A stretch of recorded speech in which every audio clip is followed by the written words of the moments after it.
Najua jua litawaka, najua litatua, najua kuna kiangazi na kuna time ya mvua, najua dua la kuku halimugusi mwewe, hata wakikushuku usijishuku wewe.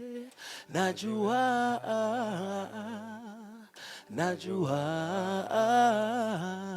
So as we go into the conversation today, I just want to urge you to think, how much do you spend for energy in your home, in your business? And what forms of energy do you use?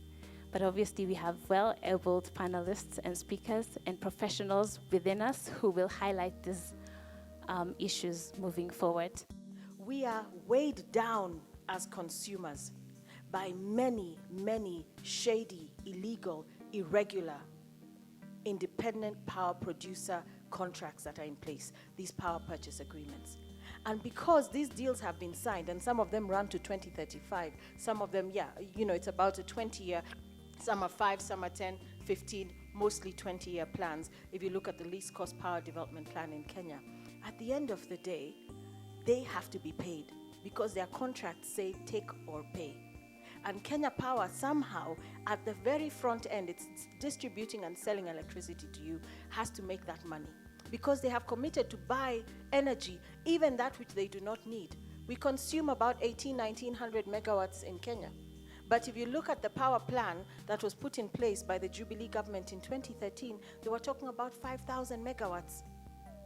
In 5 years. Now I hear we're up to 15,000 megawatts by 2030 as part of Vision 2030. How are we able to consume this, absorb it? But because we have signed these agreements, at the end of the day, we have to pay. It comes to you either as a taxpayer or as an electricity consumer. How many of us here were aware that 16,000 Kenyans die every single year simply because they cooked? I'm talking at the end of by Friday, 300 people will have died simply because they cooked. That's it. I'm not talking about accidents, a fire, or carbon monoxide, or things like that. I'm talking about the complications of indoor house pollution that impacts mainly women and children, especially when you can think that these are the ones that spend a lot of time in the kitchen. We are going from fossil fuel to renewable, yeah? I thought it was a point outside of the curve when I read that there was more investment in Africa in renewable energy than in fossil fuel, oil and gas in 2016. But then in 2017 it happened again, and then 2018 again, and 2019 again. So now, yes, there is no doubt we are going from fossil fuel to renewable. As the experts prepare a future for us to consume power in a way that is sustainable, we as the consumers need to receive it in a manner that is affordable also for us. And so as we talk, I'll probably get a bit more deeply into some of the things that as consumers we should be looking at when we look at, for example, our electricity bill, or understand how the setup is, understand why we have different levies and different tariffs and different taxes on our bill. Why are they there? Why should they be there? Should they be there if we're going renewable, if we're going solar, if we're going wind? Why are we continuously paying such high tariffs for fuel, for example? The challenges of energy efficiency in Kenya, yes, some of a part of that is to do with the lack of knowledge or inactive knowledge, passive knowledge, where people say, yeah, well, we know energy efficiency is good, but they do nothing with that knowledge that they have. The study we were launching today with the HBS, Rabat and Nairobi, we asked a question, simple question. Do you track your energy consumption at home? And do you track how much you spend monthly?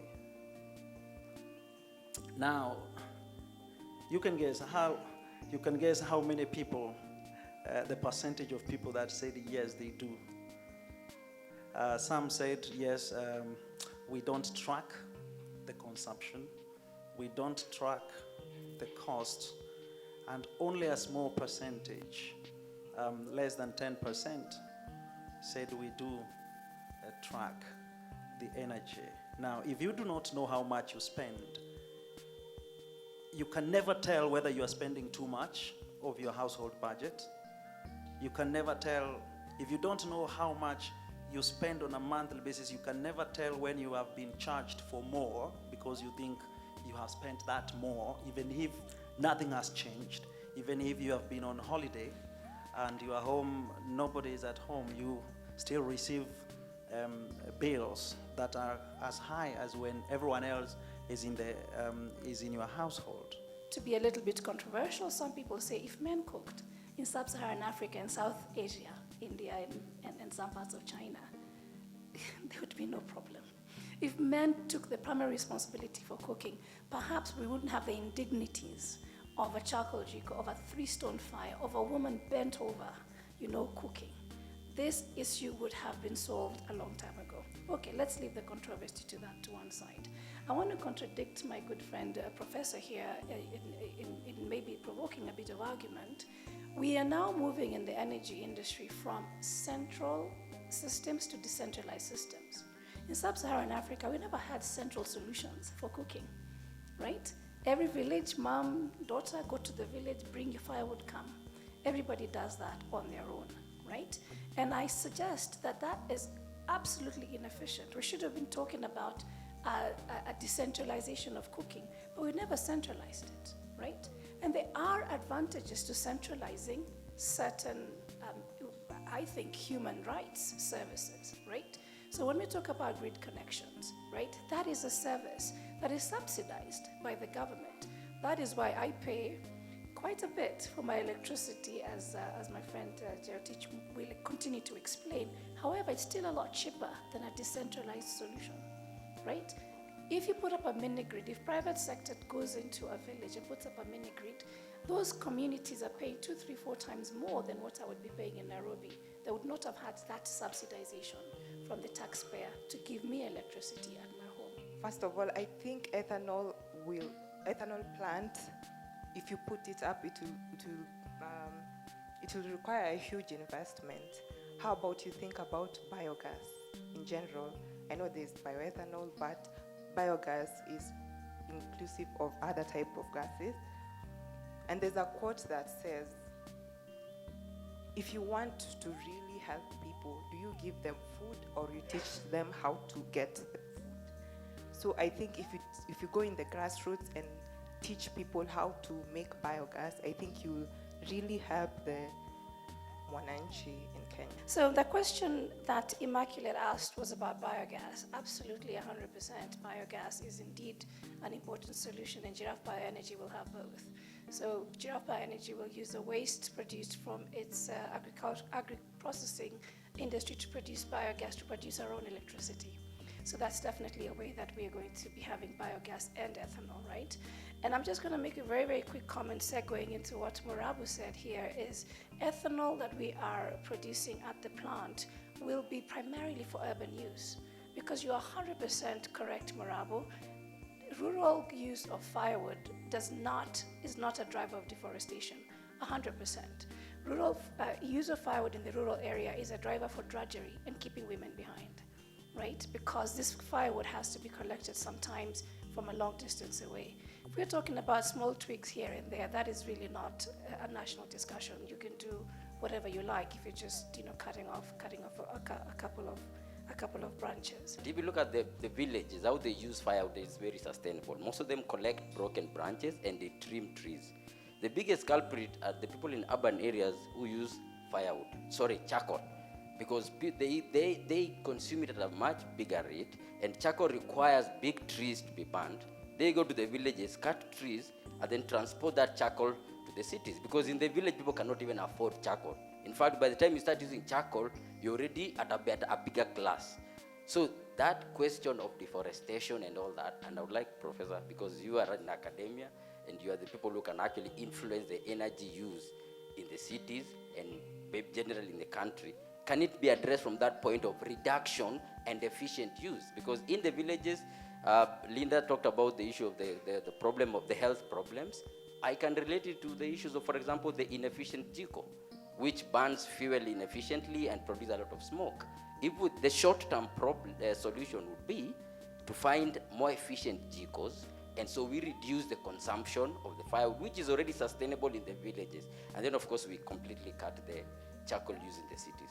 We have so many examples of people doing that. Instead of using the three stones, the three stone arrangement, where you had to put firewood from every direction, many households in the rural areas or wherever they are using firewood have come up. They have built a sort of a kiln, like a kiln, where they only put firewood on one side, and they have built the mud walls to prevent energy from escaping.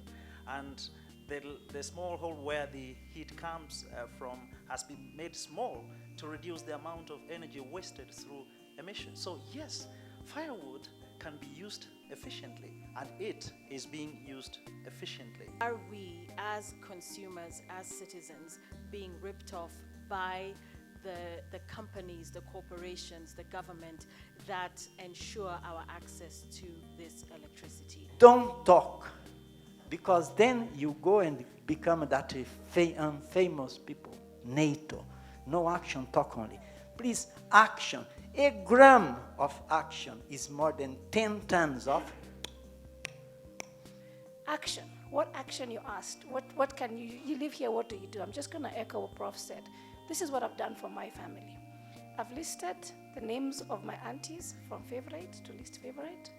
And for Christmas, I just knock off. If I've got an extra 5,000, 10,000, I buy an improved cook stove, right? Because some of these clean cooking solutions are not yet readily available. They'll still have to rely on charcoal. But if I can buy a cook stove, right, for 3,000 bob, that then requires them, instead of using 100 bob a day of charcoal, they only use 40 bob a day, right? I've also somehow, impacted deforestation, etc., because we're halving the use of charcoal. So just read. An educated and informed populace is a populace that cannot be put down and kept down forever. Engage with the issues, know how much you are consuming, reduce your consumption, but then again, ensure that you are not being taken for granted and taken advantage of.